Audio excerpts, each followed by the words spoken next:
Right, so we're here to talk about talent and the need to get more of it into this industry. So the sports broadcasting industry has been under pressure for years to bring in new talent to fill those seats in OBs and at broadcasters. But the pandemic seems to have really made an impact, not only on new starters coming into the industry, but also that gold dust, which is experienced talent, leaving. I'm here today with a brilliant panel to discuss this skill shortage and what needs to be done. So I'm here today with, in green, Aoife Murphy, Timeline TV Outside Broadcast Head of Operations. Next to me here, Armelle, Canet, sorry, HBS Head of Broadcast Academy, Bob Clarke over the end there, Mammy Youth Projects founder and CEO, and Lucy Lake in the middle here in blue, QTV's Director of People and Purpose. Hello, everybody. Right. Hello. Hello. Right, so let's set the scene first of all with Aoife and Lucy as my people from OB companies, like you're there on the front lines. So let's set the scene. What's the situation out there today for OB companies and sports broadcasters in terms of the shortage of talent, new and experience? You know, what's it like? In a word, challenging, but I don't think that's news to anybody in the room here. I've come back into the outside broadcast side of the industry in the last 12 months, and the whole landscape has completely changed. I think we are the whole industry has exploded. There's so much more live sport, live production, and I think with COVID, it's had more of an effect, I think, than anybody realised. And people's perspectives on their own personal lives, what they want to get out of their careers has all kind of upended, and for good reasons and bad reasons. And I think what that has done is it means that an awful lot of people are either changing how much they want to work, or where they want to work, or whether they want to be away from home or away from families, and then that has a knock-on impact to the workforce that we have and the amount of people that we have to pull on to do this increase in production and live sport. And we're a victim of our own success in that way, that through COVID, live sports and live sports production was what people pulled on and wanted to keep themselves sane for the last 2 years when we've been locked down in our homes. So it's had quite a big impact. Thanks, Luce. Yeah, I would agree with all of that. I mean, I think from the holistic perspective of those who are in the industry, the gold dust of people who we've been using for the last few decades, got a little perspective, a little ray of sunshine of what it might be like to work a little bit less. So they're slightly less available, but equally we had a real issue with, there was essentially a freeze on the next generation coming up. So we had people who were ready to start getting a lot more experience on live events, and that's in engineering, obviously, and more of the craft areas like camera operating, truck engineering, vision operating, audio, all of that, didn't actually have the opportunities that they had before to go and get some real life experience. So suddenly we have a big black hole of people who should be good enough, aren't quite good enough yet, they need training.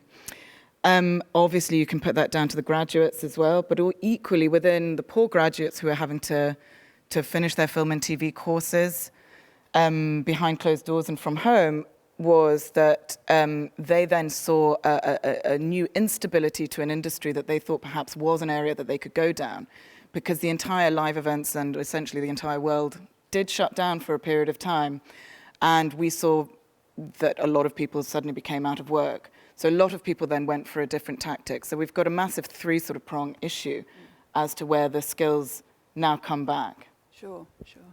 And then what are the main issues, we'll start with you, Bob, here, in getting young people in this industry, into this industry? And why aren't we doing better by now? Because we're talking about this now, but this is obviously something that's been going on for a very long time.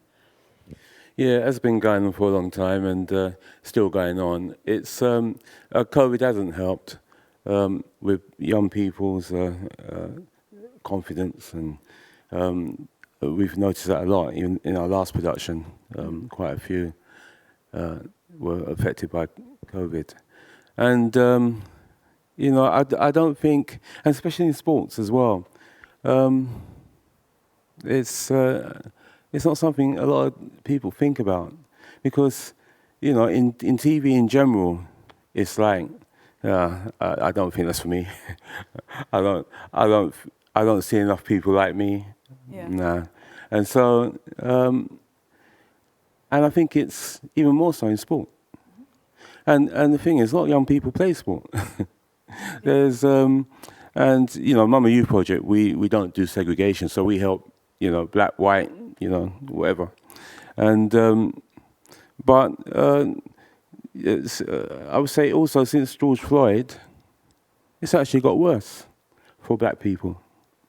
So, and young black people. So there's a long way to go. It's like we was going forward, and then we've come back. And that's the situation right now. So trying to get people engaged, and we go out and do an outreach, because it's who you invite to the table, you know.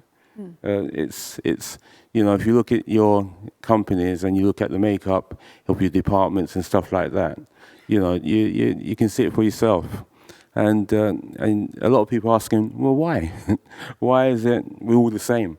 And it's a lot of that is to do with outreach and letting people know that we want you. Yeah. Remember the old army thing? We want you. Maybe we'll get one of the guys here to do a picture and do it. Like it. Aoife? Yeah, I think we're also probably not the best industry at shouting about ourselves. We're very good at doing it internally within the industry, but not necessarily beyond there.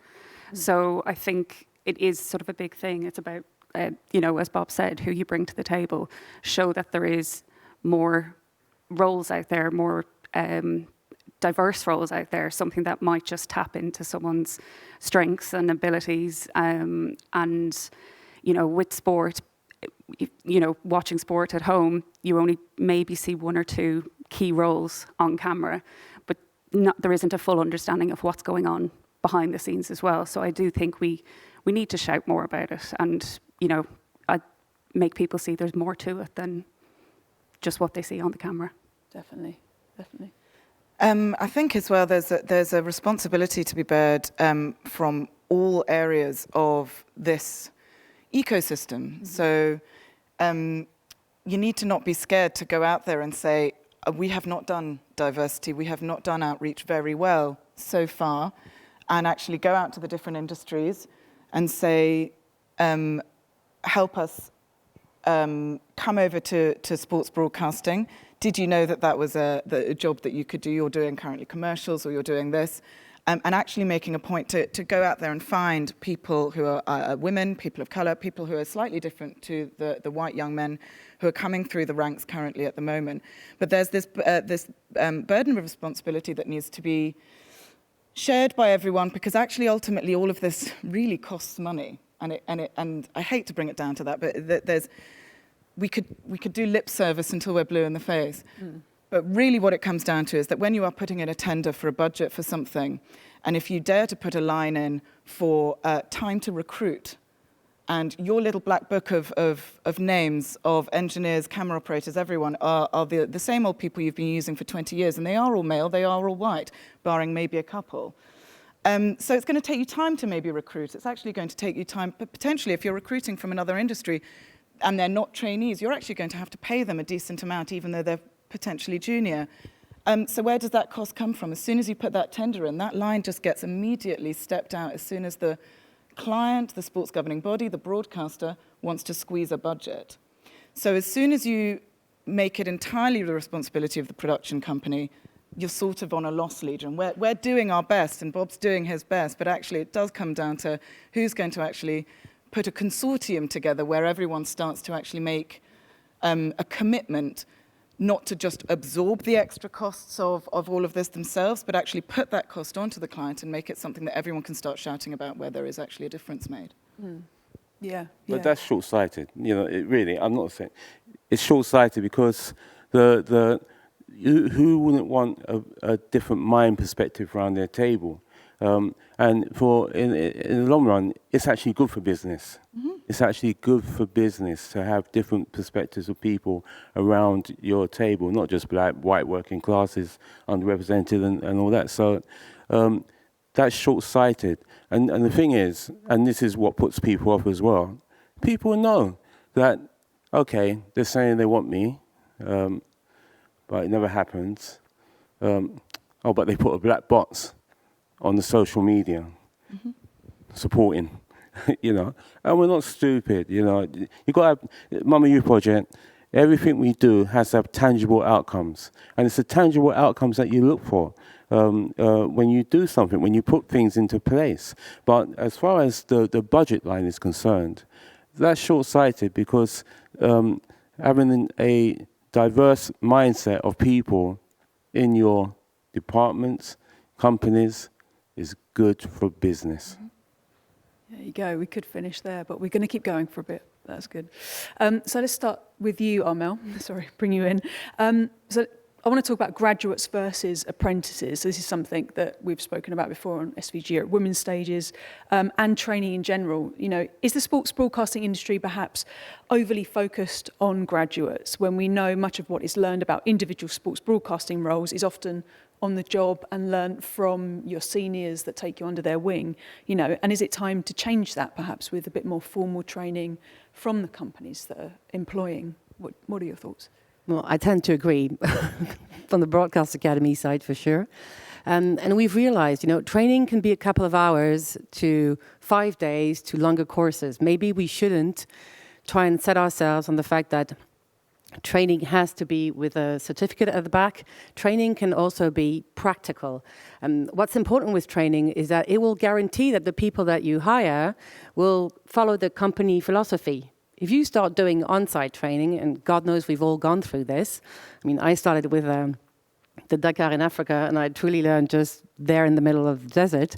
But I realized at the same time is that if I had time to get maybe 3 hours where you see your production, sit new people, maybe get trainees for the events, then you get everybody on site with the same line of discussion, same line of action. It will benefit on the long term.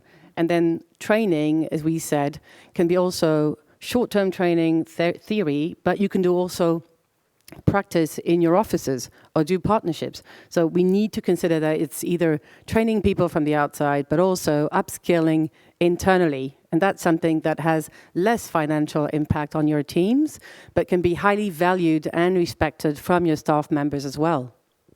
Cool, definitely. And Bob, what do you think? Yeah, degrees. We have people coming to us. The thing about the young people that come to us, they've had a challenge in their life rather than their colour or whatever, including white middle class, dare I say it. And so we have people come with degrees, and it's not managed. At the universities, I should say, it's not managed. They come in with their expectations are just not right. You say, make me a cup of tea because you come in as a runner, and they're like, don't you know who I am? Did you not see my movie I made at uni? and it's like, no, just make me a cup of tea.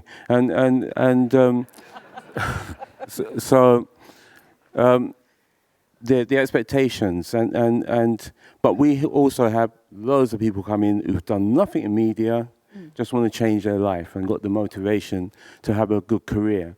And there's so many great jobs in this industry. I heard about Switch today, the Switch, and look at that. That's great. So many jobs that would be so great for people, which as you said, they don't know about.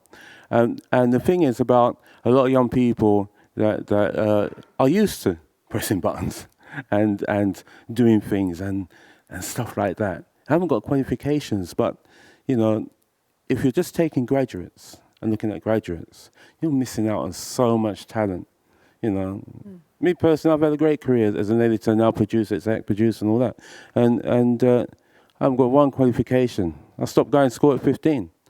So and there's loads of people like me out there that would be great for our industry. Definitely. Can I just jump in for a sec as well? I think the other slight concern as well, when we're talking specifically about sports broadcasting and OB work, is I don't know what it's like in Europe, but in the UK, none of the graduate degrees actually deal with it. There was Ravensbourne who did a sports OB or an outside broadcast course, which is now shut down, but everything is very generic film and TV.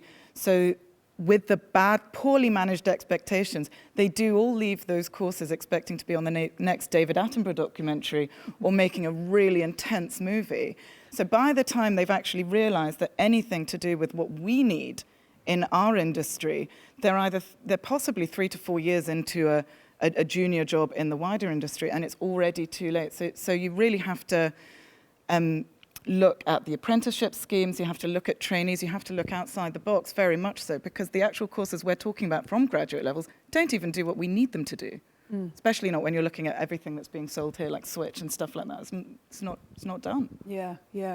And then, we are looking for untapped resources here. So diversity, if you can't see it, you can't be it. We said that earlier. What's the importance of bringing not only women, but people from other communities, such as LGBTQ+, to BAME, to working class backgrounds, into this industry to revive what seems to be a greatly reducing talent pool? I think we've kind of touched on it. It's a different voice. It's a different perspective. It's a different work ethic even. And I think that's what's sort of so key about this is sort of all of us realising what sort of, how wonderful that could be, just to have someone to give you that different voice around the table, in the truck, pitch side, wherever it might be, and the skills that they may have brought from their background that might not be the same as mine, but I want to hear them. And that's why I think it is so important that we do, work together to try diversify the industry in general. Yeah. And because we've kind of mentioned it, I'd just like to say about those in the industry already as well. Because, the transferable skills from different productions and stuff like that. And I know there's people out there would love to work on some of the sports and work in some of the jobs that are there. And but we have this thing, don't we, of, oh, you've never done sports, or you've never done drama, or you've never done comedy. When I think, I've been in broadcasting for 39 years, and I think we know, actually, it doesn't matter I haven't done a drama, I'm a good editor. I can adapt. I can do this. I can transfer my skills. But we've got so risk, the whole industry's got, so everything's a risk. And that's crazy because, again, we're missing out on people with experience now I'm talking about, not new young ones coming in, with experience who would love to transfer into sport. But sport won't take them. Right. Cool. And then let's go one for all of you briefly. So without spending tons of money, so this is a kind of top tips question, or having to change company cultures in huge ways, what can the businesses in sports broadcasting do today to bring in young talent? I mean, I think we can easily do it with the phone. I mean, we can share with the world what we're eating for breakfast every day. I don't understand why at some point we can't find a way to actually communicate in the same way. From a truck, talking to the people in the team, talking to younger people, doesn't need to be formal. Sometimes it's a couple of words, taking your phone, getting them to do a testimonial or talk about their job, talk about what they do every day. Because, as you said, we all realize there's amazing jobs. And we've done legacy programs in Jakarta where we had 500 students who did internships with us, who had no clue about broadcast, but who had tons of skills. And you realize that by just discovering jobs, got them to be inspired and then find new careers, of at least had the impression that with their studies, they had other opportunities outside of mainstream jobs. And that helps us in TV as well. I mean, I think there's a horrific simplicity to this crisis, and I would call it a crisis. I mean, we're an independent production company and broadcast facilities provider based in Scotland, and in Scotland we really, really have this skills crisis. And the horrific simplicity about it is that nobody coming up the ranks knows it exists as a job. So at the moment we're going into primary 5, which is 10-year-olds, 9 and 10-year-olds, to actually let them play with a camera, let them play with audio. We're having to go into all the film and TV courses to actually, on their career days, talking about what we do, selling it, and they're going, oh, well, I really love sports. I never thought for one second that this could be bread and butter stuff. And I'm like, no, not only could it be, you could earn a really, really good living doing this, but you can also actually, because it's so flexible and amenable, we're not talking about 9-month running times. We're talking about one day a camera operating on this, and if it's the Olympics, you'll be there for a month, and then if you do the Paralympics, it'll be another month. But if you're doing smaller broadcast or smaller productions, you can do that, and you can do whatever creative stuff you want to do on the side. But this will earn you a very decent living. And let's not forget, the young people today have very, very different problems to the ones we had when we were younger, in that they've got this cost of living crisis. They really need a salary straight off from university. And this industry absolutely can provide it for them. It's just that they simply don't know that it exists. So that horrific simplicity is just daft. You know, go out and actually talk about what it is that they can do, and then make it an industry that they then want to stay in, which of course means pay them properly, stop expecting people to do 17 hours for the price of 12, you know, all of this sort of stuff.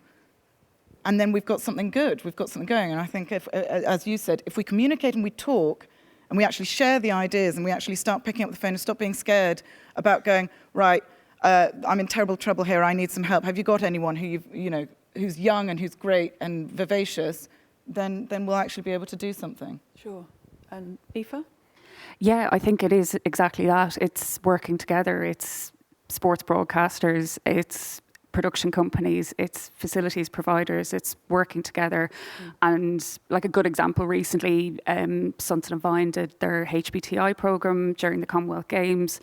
And like just one case example is someone that was sort of thrown into the Super OB compound that we did, just shun. And by just talking and jumping in and out of the trucks and helping cable bash and helping, run around the trucks and help unit managers, we've now offered that particular person a job. And it's like the small little wins like that, as long as sort of we're more joined up in thinking about the opportunities that are there, and sort of rather than us timeline working in isolation trying to get a particular pool of people, that we're actually working with our clients and our suppliers in tapping into all of these resources. Sure. And Bob, have you got any thoughts? It's outreach again. And maybe a guide I can give when you do outreach. If you feel uncomfortable to the people that you're outreaching to, and you're out of your comfort zone, then that's a good thing. You're going for different.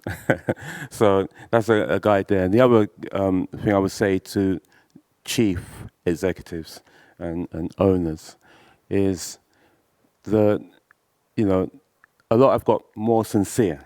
That sincerity is there for a lot. But the problem is, which we're trying to help partners with, is that sincerity. How do you keep it going down in the company? The ethos that you've got, that you fully understand, how do you keep it going in the company? And that's the big challenge for leaders, because it's hard. You haven't got time to police it. So you've got to find ways of where it just happens automatically. And so that's a big challenge.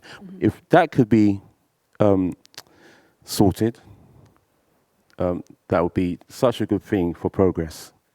Perfect. Okay, so your top tips there are, if you feel uncomfortable, it's going right. And look after the ones you've got. Good. Okay, we have a moment to do take a couple of questions from the audience, if anyone has any. I see no hands. Any questions? Oh, there's one in the middle there. Has anyone got a mic? Mics? Yeah. Thank you. Saw it coming. Just a quick one. So I'm from Sky Sports. We do a lot in remote. Obviously, remote is something I'm sure everyone's going to be talking about a huge amount over the next few days. How does remote feed into all this, and how does the ability to not be, not constantly viewing OBs as much feed into the kind of the skills, the workforce, the ways we can help with that? I think definitely from what I'm seeing coming back into OBs, what I'm seeing from remote production is it doesn't necessarily take away the people problem. It's almost doubling it in some ways, where there's an expectation to resource the remote side, but also the on-site side. And when we don't have that many people, and it sort of all feeds into the need to get more people into the industry. And what I've definitely found, especially in recent months, where sort of from our company's perspective, where remote production is just such a big part of our business, is people not actually realizing that there is that side of it. There is the galleries side. There is, and it's been quite interesting to recruit and be able to sell both sides. So I think if we can hone in on that, and sometimes it is more in someone's interest from their own personal perspective or their own career goals that they want to go and be, from a timeline point of view, be at ABC in Ealing and be based there, and to kind of, or to take the other side, they go in there and then go, oh, there's a big shiny truck in a football ground and I want to be on that side. So I think, again, it's about visibility. It's about teaching people there is this side to sports production now, and there's sort of multiple roles there and multiple ways that you can find your feet in the industry.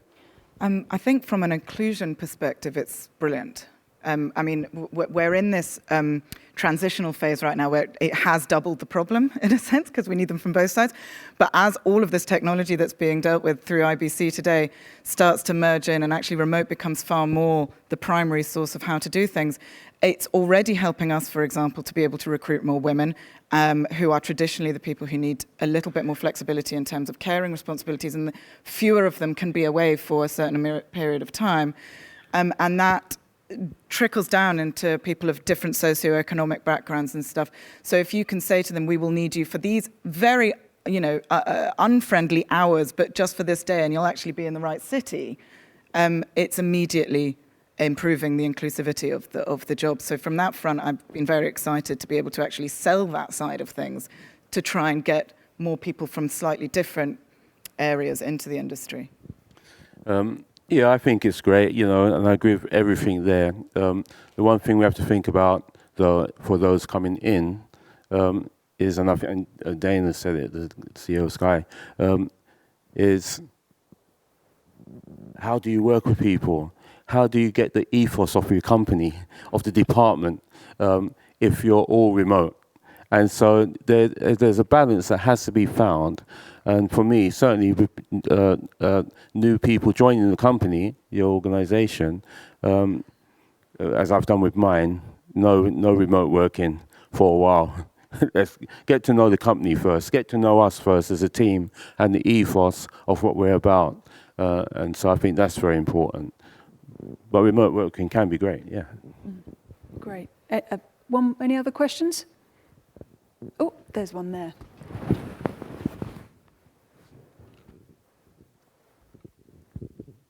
Hi, my name is Anthony from Cobalt Digital. I hail from Malaysia. For the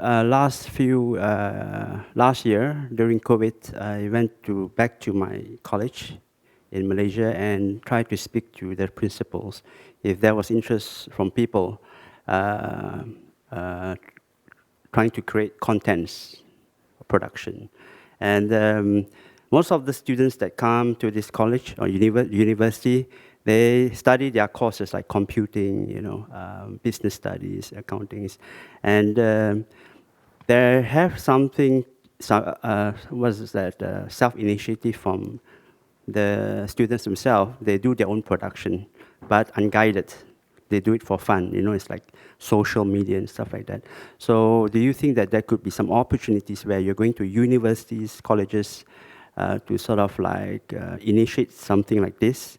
Now with the possibility of remote production, there's opportunity to do industrial training, or some people with some people who likes to do it for fun, not for money, and then eventually they might get into the industry. Once they like it and the money is good, they would not go to the industry where they are studying, what they are studying, maybe computing, but they just gone to production because they found a new way of making a living coming after their graduation. Yeah. So maybe there's some kind of collaboration. Maybe you did talk about Indonesia, but in Southeast Asia, there are lots of situations like this with the universities and colleges and lots of young people. And traditionally in Malaysia, I mean, maybe just like any other countries, most of the production guys are quite old. They wear a cap, in front of a camera and stuff like that. So that's quite typical. A lot of them are retired, if they are not there. I mean, if they're retired, they have time to mentor, so that's another option so that they can stay in the business and inspire the younger generation. We have done several trainings. We've done one in Kuala Lumpur, actually, where the idea was a mix. It's explaining explaining jobs which are in football. You have live directing, you have replay ops, you have commentating, camera ops, and then we're lucky to work with EVS, we've built up a simulator so that we can show them also hands-on what it is. And they realize as well from the student side that it's not, let's say, not that complicated or that the skills are acquirable. We do expand to over universities, also sports clubs. For example, we're working with CONCACAF for ex-women players who can then get into the industry because they have the sports skills. How can they become a replay operator? As you say, it's trying to find those ways where you do demos, where you do some consulting, you do some mentoring. We have a lot of people who are not in the industry anymore, who are retired, who love spending time training. I mean, John Watts was one of the directors for the World Cup and does a lot of training with us because he loves being able to give this knowledge to younger people, transfer it, and show them that they can be in the business, men and women especially. Perfect. On that final note, thank you very much for watching us, and thank you very much for my panel. Give them a big round of applause.